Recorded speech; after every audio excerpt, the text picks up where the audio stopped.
Good afternoon and welcome to the Libby Digital Desk. I'm your host, Sarah Good. Today we're going to be speaking about a new study from the American Cancer Society that's saying that there's a rise in cancer for younger generations. Now they specify 17 out of 34 cancers they looked at. This includes cancers such as breast, pancreatic, gastric, and colorectal. They're talking about the generations post-baby boomers, Generation X, and millennials. They talk about how this study shows, what sort of environmental factors could have impacted this. They also talk about, what trends they're seeing, but they're also saying they don't know exactly what is causing this yet. We're going to be speaking about the rise in cancers in general today with Sentara and talk about what this means. We can talk about what testings are available and more. Dr. Wilson, thank you so much for being on with us this afternoon. Sure thing. Happy to be here. And just a brief introduction for you. You are the medical director with Sentara on the Peninsula, and you're a surgical oncologist. So we appreciate you making time to talk about some of these findings. I guess just to start, we've seen news articles, we've seen reports, we've seen studies about the detection of cancers in younger generations. But was this study surprising to you? Have you sort of seen where this was going for a while now? No, I think it probably confirms what a lot of us have seen, like that some of the trends have been recently. Certain people that we see in the media with younger diagnoses of cancer. I think this in a lot of ways confirms what a lot of us had seen. And the cancers that we're talking about, breast, colorectal, pancreatic, gastric, there's obviously more listed in the study, but those are ones I feel as if, have been heavily researched, have been, heavily tested, and things have been on the horizon now, to advance testing, to advance, screening. Do you think that goes hand in hand, with what the study is saying, that now we're catching it maybe more? Is that something to do with it? I do think that likely is part of why we see more cancer when we do these screenings. We certainly find cancers, which is what we want, to be able to try to find them earlier. But I think there is concern that we're seeing more of these cancers in patients that are younger, and I think that's part of why you've seen recommendations for screening start to inch down to lower age ranges. So seeing certain organizations shift the recommendation for breast cancer from kind of consider to a little bit more forceful, like, hey, we really think people should be getting mammograms starting at age 40. You've seen the age drop where people used to say, all right, colonoscopy starts at age 50. Now people are saying we should probably start closer to 45 for patients that are at normal risk. So I think some of it is kind of a combination of both it happening in younger patients and us finding it more. And we've talked about risk factors for a while, understanding maybe your family risk, understanding maybe behavioral things that could make your cancer risk lower. But now adding this generational factor in, do you think that changes how people might test? Do you think people at the testing age, we're going to see it drop even earlier? I mean, what are some of the things that you might be concerned about with patients now coming in? I think this article is very clear about not being able to unfortunately assign, hey, this is the exact reason why we're seeing it in younger patients. But I think its main purpose is to just put it out there so that people are aware, hey, we are seeing cancer in younger patients. So we need to really be advocating for screening for those that are appropriate age for screening, and to talk about the things that we can do to try to prevent it. We know a lot of these breast cancers are lifestyle related. A lot of them can be related to the obesity epidemic in the United States. So if we can try to encourage people to exercise, to eat more fruits and vegetables, to really focus on their weight, hopefully we can see a reversal in this trend. In addition to things that we've known for years, avoiding smoking, trying to limit alcohol, et cetera. So I think it's really kind of just a flag that, hey, this is becoming more important, and what can we do to try to prevent it. Right. And one of the things that stood out to me was, speaking about environmental factors, carcinogenic exposure. I think some people today, with smoke, let's say, maybe they're not smoking cigarettes, but they don't realize that, carcinogenics are present in other, types of smoking materials or the other chemicals that maybe could have an impact. There just haven't been that studied. I mean, what do you see with some of the younger people in terms of maybe devices they're using today? Do those worry you? Yeah, I mean, I still worry about vaping. I'll be honest, I know less about that data, but I still have concerns about anything that we put into our body that's not natural, say. And you're looking a lot in your own patients. Could you tell the audience, what types of patients you're seeing? Yeah, I take care of a lot of patients with breast cancer and with melanoma. So those are the two that I see, and I always tell people, unfortunately, cancer is so multifactorial, as you were saying earlier. There are a lot of things that play into it. So part of it's genetic, but only about 10% of women that have breast cancer is it from a gene mutation. In fact, I think the first time I ever was on Wavy might have been when Angelina Jolie was diagnosed or had a gene mutation, speaking about that almost 15 years ago. So part of it's genetics. Unfortunately, the two biggest risk factors for breast cancer are being a woman and getting older, two things that we unfortunately can't do a lot about. But things we know that can be important are still things like exercise, being as close to ideal body weight as possible. So we know that there are those. As far as melanoma, the biggest risk factor is sun exposure. So trying to make sure that we minimize sun exposure. We wear high SPF sunscreen if we're out during the day, hats, long sleeve shirts.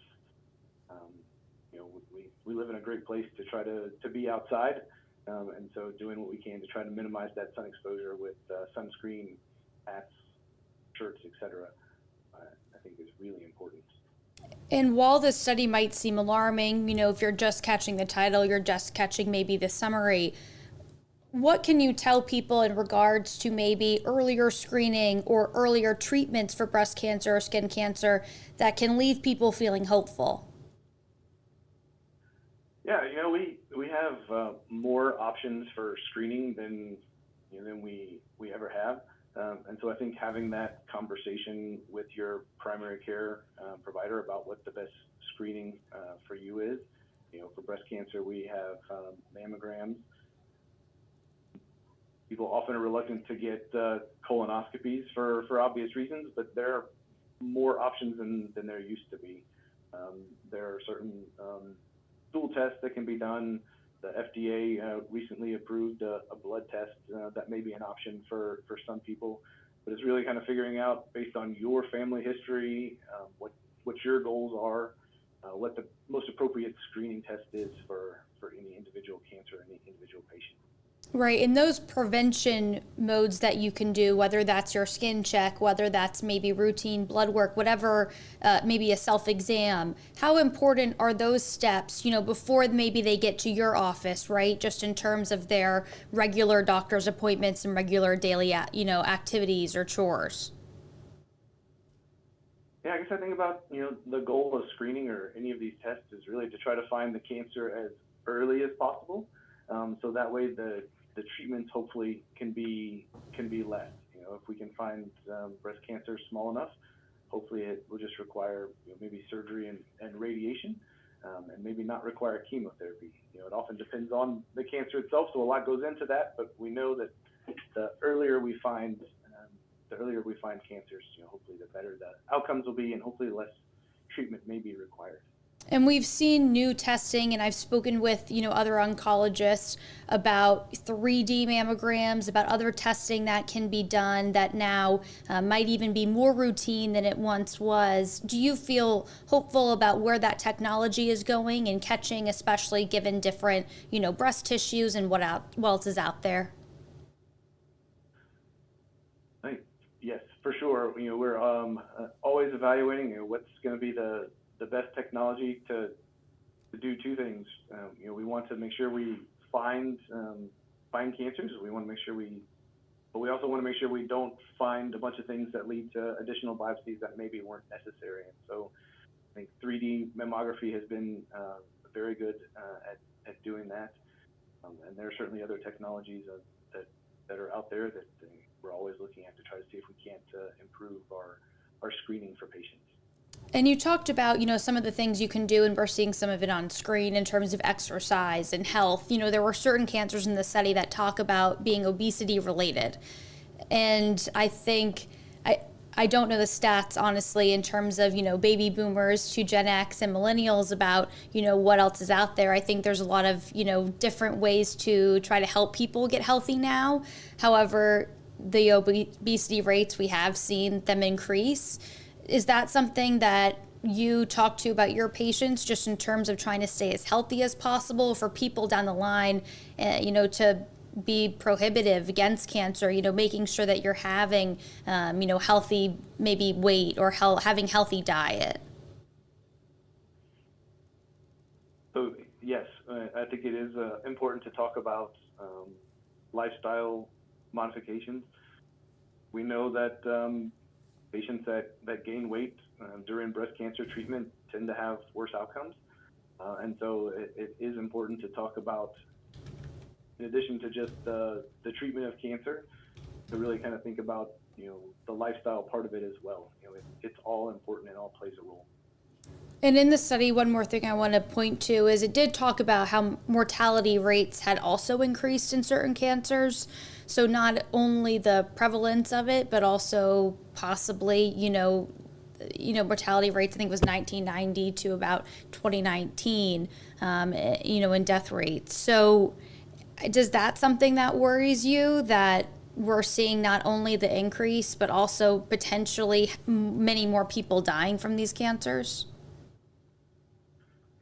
Yeah, I think it's one that's probably going to require a deeper dive into each one of those to try to figure out for each one. Sure. Real and what the etiology is.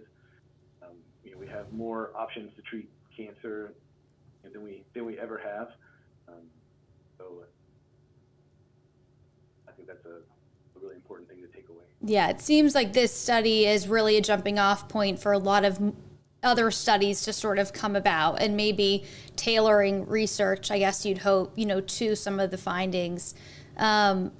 Is there anything else out there right now that you are looking at in regards to studies, whether in regards to new technology coming down the line, that you think is also optimistic about what you're seeing right now in treating cancer? Yeah, I never cease to be amazed at how much progress we make. From the time I finished fellowship 15 years ago to now, we have so many more treatments for melanoma that we didn't have back then. We really had one option after surgery. Now there are multiple. Same for breast cancer. Not only are our treatments better, but they tend to be less invasive. And so, never cease to be amazed at medicine and what we're able to do. Well, that's great to hear. And the other thing I did want to ask too is you've seen screening ages go down, in the last 15 years. Has that made a difference at all in your practice in seeing, maybe earlier detection, seeing people have higher success rates? I do think we see a lot more earlier disease by nature of these screenings. And so, hopefully these are people that by finding early disease, it allows people to make choices about how they want to have treatment, and hopefully sets them up for the future. So yes, I think it has been helpful. Absolutely. Is there anything else in this study that really stood out to you as something to address to the public, or something to have people keep in mind, throughout their day, throughout, them keeping up with their doctors? I mean, anything that really stood out to you? No, really the biggest thing for me in reading this was calling attention to the fact that these numbers are going up. And so being in tune, having a primary care physician so that if something doesn't seem or feel right to you, that you can have that conversation with them about. But that they can also talk about how to minimize the likelihood of developing cancer by improving one's diet, avoiding those things that may cause cancer, and then making sure one hits appropriate screenings. And I know that Sentara, they've made steps, and I'm sure in the peninsula, with accessibility, in terms of now we're seeing, mobile mammography, we're seeing people be able to get out in the community and sort of highlight these issues, highlight resources. Is that something that is important to you? It definitely is. Having access and being able to get in for a screening mammogram, or if somebody feels something, to be able to get in for a diagnostic mammogram in a timely fashion is important, because nobody wants questions to be out there lingering. And so we really try to make sure that we're available and accessible for people that have questions or concerns about their health. Absolutely. Well, Dr. Wilson, thank you so much for talking about this. I think you definitely, at least for me, seem to have alleviated and left me feeling a little bit more hopeful, even with, some what the study might suggest. I have been looking in the chat, at least on Facebook, and, I think people seem not surprised with the results, but nobody had any other questions that we were not able to get to. But is there anything else that you wanted to add on before we end our segment today? I do not, other than just thank you for the time. Absolutely. For anybody that wants to learn more about what the study says and hear the conversation, hear what Dr. Wilson has to say, please, if you're watching this later, go on wavy.com. It'll also be available on YouTube and Facebook. You can read the full study again at that link at the website and see what the American Cancer Society found out. But Dr. Wilson, thank you so much for coming on today. We really appreciate your time. You are very welcome.